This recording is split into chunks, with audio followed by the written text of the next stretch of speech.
네, 4.10 총선 지난주 후보 등록이 마무리됐고요. 28일부터 공식 선거운동이 개시가 되는데 특히 비례의 경우 모두 38개 정당이 후보를 냈습니다. 이에 따라서 비례 투표용지가 역대 최장 51.7cm를 기록하게 됐다고 하는데요. 그만큼 경쟁이 치열하다는 이야기가 되겠죠. 자, 관련해서 더불어민주연합 공동상임 선대위원장을 맡은 분인데요. 백승아 더불어민주연합 공동대표 연결해서 이야기 나눠보겠습니다. 나와 계시죠? 네, 안녕하세요. 네. 백승아입니다. 네, 지금 어디 계세요? 제가 오늘 창원에 선거운동 하러 가는 중에 네. 휴게소에서 잠시 인터뷰하려고 정차하고 있습니다. 그러시구나. 네. 어떻게 이제 정치에 입문하셨잖아요. 초등학교 네. 그 선생님 출신이시잖아요. 네, 네, 어떻게 맞습니다. 좀 적응이 좀 되셨습니까? 어떻습니까? 지금 저는 원래 정치를 할 생각은 없었던 사람인데, 네. 네, 아이들이 경쟁에 내몰리고 학부모들은 사교육비에 신음하고 또 교권 추락으로 교사들은 죽어가고 있고 그래서 이 현장 잘 아는 교사가 직접 법을 만들어야 이 기형적 구조를 바꿀 수 있겠다 이런 생각으로 정치 입문을 했는데요. 현직 교사가 사표를 내고 국회에 입성하는 건 제가 처음입니다. 네. 아직 정치 신인이라서 적응하느라 바쁘고 열심히 배우고 있습니다. 근데 공동대표라는 중책까지 맡아서 네. 영광스럽지만 굉장히 무거운 책임감으로 일하고 있습니다. 어떻게 밖에서 본 정치하고 그러니까 네. 직접 안으로 들어와서 본 정치하고 많이 다르던가요? 그렇죠. 국회의원은 이제 법을 만드는 사람 이렇게만 생각을 했는데 굉장히 준비할 것들, 알아야 할 것들도 많고 다양한 주체들을 고려해서 네. 해 나가야 되다 보니까 제가 많이 공부해야겠다, 준비를 정말 많이 해야겠다 이런 생각을 하고 있습니다. 알겠습니다. 네. 이 질문도 좀 드려야 될 것 같은데 지난주에 그 포천에서 이재명 대표 발언이 좀 논란이 됐어요. 국민의힘에서 선거법 위반 혐의로 고발을 예정이라고까지 밝혔는데 네. 더불어민주연합 비례 후보 있잖아요. 네. 24번까지 당선시켜야죠. 이런 요지의 발언을 해가지고 이게 공직선거법상 후보자가 다른 정당을 위한 선거운동을 할 수 없다라는 규정 위반이다. 국민의힘에서 이렇게 주장을 하던데 어떻게 받아들이고 계세요? 근데 앞서 국민의힘 한동훈 위원장님도 윤재욱 원내대표 또 장동혁 사무총장 이 선거사무소 개소식에서 마이크 잡고 막 지지를 호소하셨거든요. 사실 이 국힘의 이재명 대표 고발은 억지가 아닌가 이런 생각이 듭니다. 함께 한 자리에서 이제 비례 24번 서승만 후보를 소개한 것이라고 저는 생각을 하는데 네네. 제가 또 후보로 뛰다 보니까 선거법이 현실에 맞지 않는 부분들이 상당히 많더라고요. 그래서 열심히 선거법 숙지하고는 있지만 만약에 국회 진출하게 된다면 선거법 개정도 좀 관심을 가져야겠다 그런 생각을 하고 있고요. 이런 부분도 앞으로 노력을 해야겠다 생각합니다. 알겠습니다. 그 민주당 탈당에서 지금 무소속인 김남국 의원 지난주에 더불어민주연합에 입당을 했잖아요. 네네. 어떻게 입당을 하게 됐던 거예요? 더불어민주연합의 승리를 위해서 꼭 필요한 인재라고 생각해서 윤영덕 대표님과 고민 끝에 어렵게 모셨습니다. 네. 그래서 더불어민주연합이 현재 지지율을 많이 올려야 되는 상황이라서 각 후보들을 알리고 그러기에 노력하고 있습니다. 이게 이른바 이제 이제 비례 정당의 어떤 그 번호 있잖아요. 정당 번호. 이 관련해서 또 현역 의원 그 확보 숫자 때문에 영입을 한 겁니까? 더 나아가서 김남국 의원에게 특정한 어떤 역할을 맡게 될 필요가 있었기 때문입니까? 말씀드렸듯이 저희 연합의 승리를 위해서 좀 능력 있는 인재분들을 모시기 위해서 고심하다가 이제 김남국 의원님이 유력한 적임자다 이렇게 생각을 해서 모셨고요. 이렇게 어려운 결단을 해주신 김남국 의원님께 감사드립니다. 알겠습니다. 네. 선대위 출범식에서 의석수 20석, 득표율 40%의 목표를 언급을 하셨는데 가능하다고 확신하세요? 네. 저희가 지금 당 선대위 출범 이후로 민주연합에 대한 인지도나 지지율이 유의미한 변화를 보이고 있다고 생각합니다. 별다른 홍보를 하지 못한 상황에서도 그 채널 구독자 수가 하루하루 늘어가고 있거든요. 네, 그래서 저희 열심히 지금 저희는 또 각계각층의 현장 전문가들을 후보로 모셨거든요. 이 같은 사회의 여러 문제에 대해 다양성을 토대로 실천적인 대안을 제시할 수 있는 유일한 세력이다. 이렇게 생각해서 저희 선거운동 과정을 지금 구체화하면서 준비하고 대응해 나가고 있어서 네. 20석 40% 목표 달성 위해서 힘차게 나가겠습니다. 근데 더불어민주연합 입장에서는 이른바 이중전선이 있는 것 같은데 한편으로는 국민의 미래하고 경쟁을 해야 되고 네. 네네. 또 다른 한편으로는 조국혁신당하고도 경쟁을 해야 되는 거 아니겠습니까? 지금 네네. 조국혁신당의 약진은 지금 어떻게 받아들이고 계세요? 네. 연결이 끊어졌었네요. 예. 자, 네네. 조국혁신당과의 관계에 네. 대해서 이제 말씀을 하시다가 끊어졌는데 다시 좀 네네네. 말씀 부탁드리겠습니다.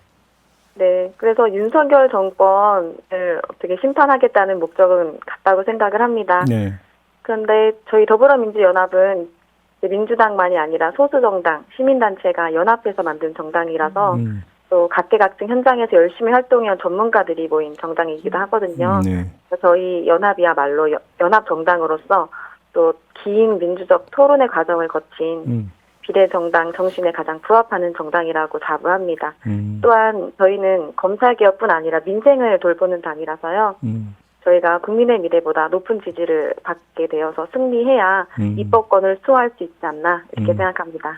그러면 지금 조국혁신당의 상승세는 어느 일정한 시점에 가면 한계에 봉착할 거다. 다시 하락세로 돌아설 거다. 혹시 이렇게 지금 그 전망하고 계시는 걸까요? 제가 다른 당에 대해서 이럴 것이다 이렇게 말씀드리는 거는 좀 어려운 상황 같고요. 네. 저희는 저희 나름대로 지금 전략을 짜서 모든 후보들이 지금 열심히 뛰고 있거든요. 네. 저희가 상승할 수 있도록 열심히 최선을 다하겠습니다. 아니 제가 왜 여쭤봤냐면 어차피 파이는 딱 정해진 거잖아요. 46개. 그렇잖아요. 네. 의석수 그렇죠. 46개를 가지고 경쟁을 하는 관계에 있는 거잖아요. 어차피. 만약에 네. 조국혁신당에서 한 석이라도 더 가져가면 그것이 더불어민주연합에서는 한 석을 그러니까 덜 갖게 되는 결과로 귀착될 가능성이 크지 않습니까? 현실적으로. 네네. 그래서 저희는 다른 당도 열심히 하듯이 저희만의 장점, 말씀드렸던 장점을 살려서 네. 그 국민 여러분께 어필하고 다가가려고 노력 중입니다. 그 더불어민주당에서는 지금 이른바 몰빵론을 주장을 하고 있잖아요. 네네. 네. 그게 좀 어떻게 보면 유권자들 만나보고 계실 텐데 좀 먹히고 있다고 그러니까 자평을 하세요. 일단 제가 지나가면 막 몰빵을 외치세요. 제가 먼저 말씀드리기 전에 유권자분들이 빵을 막 갖다 주시면서 몰빵 외치시는 모습도 많이 보는데 빵을 갖다 줘요. 네네 네. 그러시기도 합니다. 네.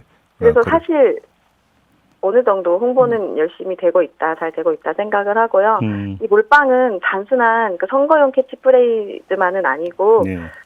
전폭적인 지원을 하겠다 이런 의미의 몰빵이기도 합니다. 이 몰빵 정신으로 기존 정치, 경제, 사회 문화 등에 대한 개혁 과제들에 대한 대안을 꾸준히 제시해 나가려고 합니다. 알겠습니다. 나라에 돈이 없어서 못하는 게 아니라 이 선택과 집중, 이른바 몰빵할 능력이 지금 좀 부족했던 건 아닌가 생각하거든요. 그래서 저희 연합에서 각계각층 현장 전문가들 모셨으니까 이를 토대로 열심히 몰빵해 보겠습니다. 그러면 또 하나의 경쟁 상대는 국민의 미래잖아요. 네. 예, 국민의 미래의 공천이나 선대의 구성은 어떻게 평가를 하세요? 국민의 미래 공천 순번으로 논란과 갈등이 많은 것으로 알고 있습니다. 그러니까 진통이 있더라도 국민을 대표할 수 있는 전문가를 모시려는 노력이 있었다면 모르겠지만 그 선대위 구성이 국민 눈높이로 볼 때 참신하게 보이진 않을 것 같습니다. 그래요. 참신하지가 않다. 네네. 그러면 지금 국민의 미래와 다른 것은 그 물론이고 조국 혁신당과도 우리는 다르다. 이렇게 내세울 수 있는 더불어민주연합만의 정체성, 색깔, 그건 뭘까요? 일단 방금 말씀드린 대로 국민의 미래보다는 저희가 국민 눈높이에 맞는 각계각층의 전문가들, 그러니까 현장에서 실제로 발로 뛴 실천가들이시거든요. 네. 그런 분들로 구성되어 있기 때문에 국민을 대표하는 목소리를 낼 수 있다. 이렇게 생각을 하고요. 저희는 검찰 개혁만을 내세우는 것이 아니라 바로 민생을 돌보는 그런 당의 이미지를 또 저희가 할 수 있는 가장 큰 역할이 민생을 돌보는 것이거든요. 네네. 이게 다른 당과의 차이점이라고 생각합니다. 더불어민주연합 안에는 그 기본소득당이나 진보당도 지금 함께 하고 있는 거잖아요. 네네, 그렇죠. 그러면 선거운동도 함께 하게 되지 않겠습니까? 네네. 어떻게 보면 호흡이나 이런 거 잘 맞고 있습니까? 네네.